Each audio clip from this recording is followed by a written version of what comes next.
तो जय हिंद दोस्तों, आपका अपने चैनल यस की यम स्टडी पर एक बार फिर से स्वागत है। बहुत ही महत्वपूर्ण वीडियो के साथ आपके सामने हाजिर हैं।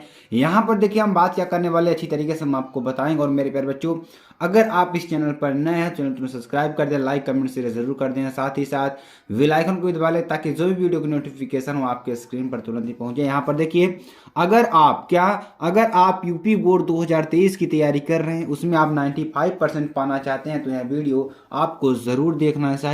ठीक है, यहाँ कक्षा 12 रसायन विज्ञान की बात करेंगे। पाठ 8 और 9 के सभी अति महत्वपूर्ण प्रश्नों की बात करेंगे। 95% है कि यही प्रश्न आपके आने वाले हैं। बहुत ही इंपॉर्टेंट प्रश्न है मेरे प्यारे बच्चों। ठीक है, तो ऐसे प्रश्नों को आपको जरूर पढ़ना चाहिए और बहुत ही ज्यादा इंपॉर्टेंट है ऐसे प्रश्न। ठीक है, तो चलिए यहाँ पर हम देखते हैं और आपको अच्छी तरीके से समझाने का प्रयास करते हैं और हम आपको बताने का प्रयास करते हैं। यहाँ पे देखिए पीडीएफ की बात करते हैं। पीडीएफ देखिए, पीडीएफ की भी बात करते हैं। पीडीएफ आपको मिलेगी यस्कीयम स्टडी। कहाँ पर? यस्कीयम स्टडी का जो ऑफिशियल टेलीग्राम चैनल है, वहां पे आपको इसकी पीडीएफ मिल जाएगी। ठीक है, तो वहां से जाकर के आपको डाउनलोड कर लेना है, जो कि बहुत ही इंपॉर्टेंट है। ठीक है, चलिए हम आगे आपको बताते हैं। देखिए, तो पीडीएफ की बात हो गई, चलिए क्वेश्चंस की बात कर लेते हैं। क्वेश्चन देखिए क्या है। पहला क्वेश्चन आपके सामने इस तरीके से दिख रहा होगा। रंगीन आयनों का निर्माण, जो हमारे रंगीन आयन होते हैं, रंगीन आयन का होते हैं, उनका निर्माण जो होता है संभव होता है जब यौगिक में क्या चीज होती है, क्या विद्यमान होते हैं, तब इनका निर्माण संभव होता है रंगीन आयनों का।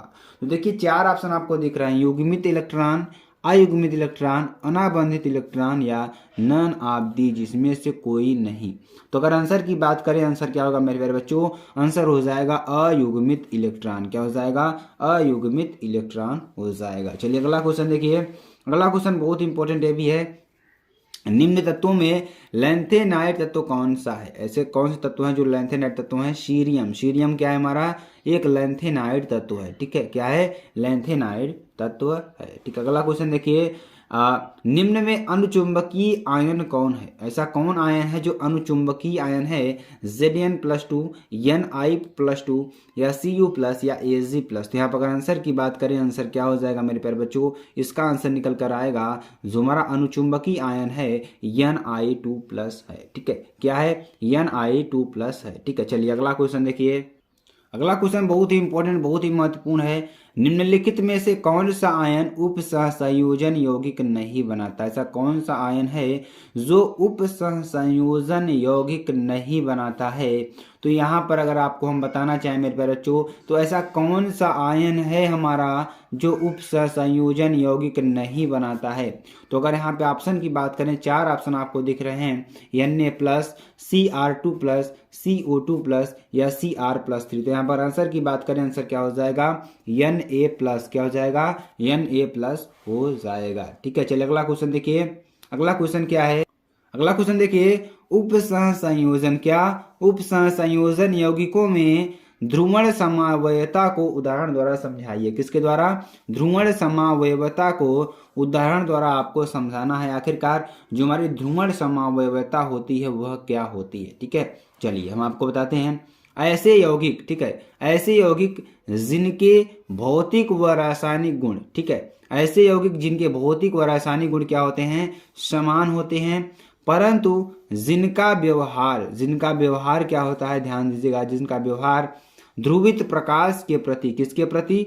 ध्रुवित प्रकाश के प्रति भिन्न होता है या अलग होता है। ठीक है, तो ऐसे यौगिक जिनके भौतिक व रासायनिक गुण समान होते हैं, परंतु जिनका व्यवहार जो होता है ध्रुवित प्रकाश के प्रति क्या होता है? भिन्न होता है या अलग होता है। ठीक है, चलिए प्रकाशिक समावयवी कहलाते हैं। क्या कहलाते हैं? प्रकाशिक समावयवी कहलाते हैं।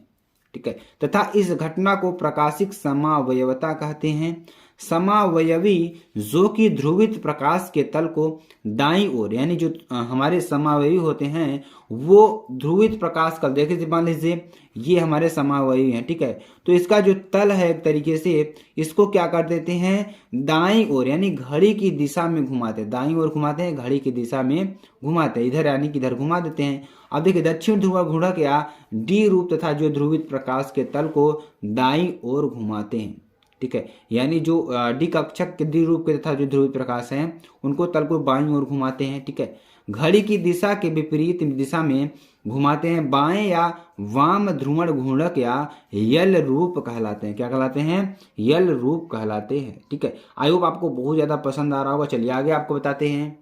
अगला क्वेश्चन देखिए, उप सहसंयोजन यौगिकों में, किसमें? उप सहसंयोजन यौगिकों में केंद्रीय परमाणु, क्या केंद्रीय परमाणु था उप सहसंयोजन संख्या को उदाहरण सहित स्पष्ट कीजिए। किसके सहित? उदाहरण सहित आपको स्पष्ट करना, जो कि बहुत ही महत्वपूर्ण है। ठीक है, तो पहले हम किसको समझेंगे? उप सहसंयोजन यौगिकों में केंद्रीय परमाणु। ठीक है, तो यहां से अगर आपको देखना पड़ेगा, तो ये देखिए थोड़ा रॉन्ग हो गया था, यहां से आपको इसको निकाल देना है, उसके बाद आपको क्वेश्चन को देखना है। ठीक है, तो देखिए ध्यान दीजिएगा, वे धातु परमाणु या आयन, वे धातु के परमाणु भी होंगे और आयन भी होंगे। ठीक है, तो वे धातु परमाणु या आयन जो परमाणुओं अथवा परमाणुओं के समूह, जो परमाणु सिंगल परमाणु भी ले सकते हैं, और परमाणुओं के समूह, ठीक है, लिगेंड द्वारा अस्थायी रूप से जुड़े होते हैं। किसके रूप से?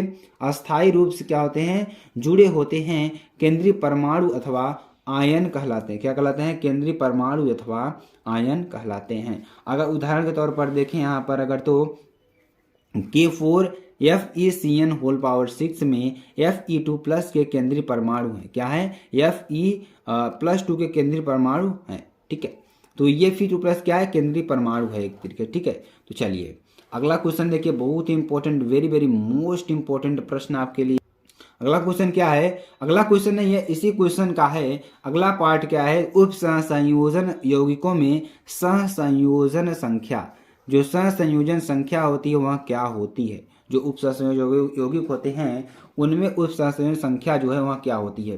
तो एक संकुल में धातु आयन की, जो धातु आयन है, धातु आयन की उप सहसंयोजन संख्या Cn, जो उप सहसंयोजन संख्या Cn है, उससे आबंधित लिगेंडों के, क्या? उससे आबंधित जो लिगेंड होते हैं, लिगेंडों के उन दाता परमाणुओं की संख्या, किसकी? उन दाता परमाणुओं की संख्या के बराबर होती है जो सीधे धातु आयन से जुड़े हों। ठीक है, ध्यान दीजिएगा, जो हमारे उससे यानी कि उप सहसंयोजन संख्या जो होती है उससे आबंधित लिगेंडों के, ठीक है, उन दाता परमाणुओं की संख्या के बराबर होती है जो सीधे धातु आयन से जुड़े हों। ठीक है, चलिए अगला क्वेश्चन देखिए। क्लोरोफॉर्म, जो क्लोरोफॉर्म होता है प्रयोग होता है, जो क्लोरोफॉर्म प्रयोग होता है किसके रूप में प्रयोग होता है? कीटनाशक के रूप में, एक फफूंदी नाशक के रूप में, या औद्योगिक विलायक के रूप में, अवशोषक के रूप में। तो यहाँ पर अगर आंसर की बात करें, आंसर क्या हो जाएगा मेरे प्यारे बच्चों?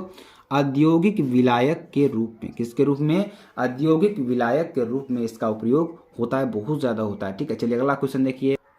अगला क्वेश्चन देखिए, सोडियम एवं यौगिक ए आपस में क्रिया करके एथेन बनाता है। जो सोडियम है यौगिक आपस में क्या करके क्रिया करके बनाते हैं? एथेन बनाता है। तो यौगिक ए क्या है? कोई हमारा यौगिक ए है जो किससे क्रिया कर रहा है? ध्यान दीजिएगा, सोडियम से क्रिया करके क्या बनाता है? एथेन बनाता है। ध्यान दीजिएगा, क्या बनाता है? एथेन बनाता है। अब देखिए यौगिक ए क्या है, रासायनिक समीकरण लिखिए। ठीक है, इसका रासायनिक समीकरण आपको लिखना है। तो CH3I + 2Na और CH3I, जिसे देखिए आप सोडियम यहाँ पर हो जाएगा, जो ए तत्व है क्या है हमारा? CH3I है। ठीक है, और इसकी क्रिया किससे हो रही है? शुष्क ईथर से। किसकी हो रही है? शुष्क ईथर से की जा रही है। ठीक है, तो शुष्क ईथर से करेंगे तो क्या बनेगा? देखिए एथेन बनेगा, CH3 + 2NaI। ठीक है, क्या बनेगा? एथेन बनेगा और 2NaI बनेगा। तो यौगिक ए क्या होगा? आइडोमेथेन है। क्या है? आइडोमेथेन है। ठीक है, तो आइडोमेथेन है। यह अभिक्रिया वुड्स अभिक्रिया कहलाती है। तो वुड्स अभिक्रिया यहाँ कहलाती है, तरीके से उसको भी आपको याद कर लेना। चलिए अगला क्वेश्चन देखिए, बहुत इंपॉर्टेंट ये भी है। एल्किल क्लोराइड की जलीय KOH में, यानी कि एल्किल क्लोराइड की जलीय KOH से अभिक्रिया द्वारा एल्कोहल बनाता है। ठीक है, तो लेकिन एल्कोहलिक KOH की उपस्थिति में एल्कीन मुख्य उत्पाद के रूप में बनता है। समझाइए, इसको आपको समझाना है। ठीक है, चलिए क्वेश्चन देखिए क्या है और इसका आंसर देखिए।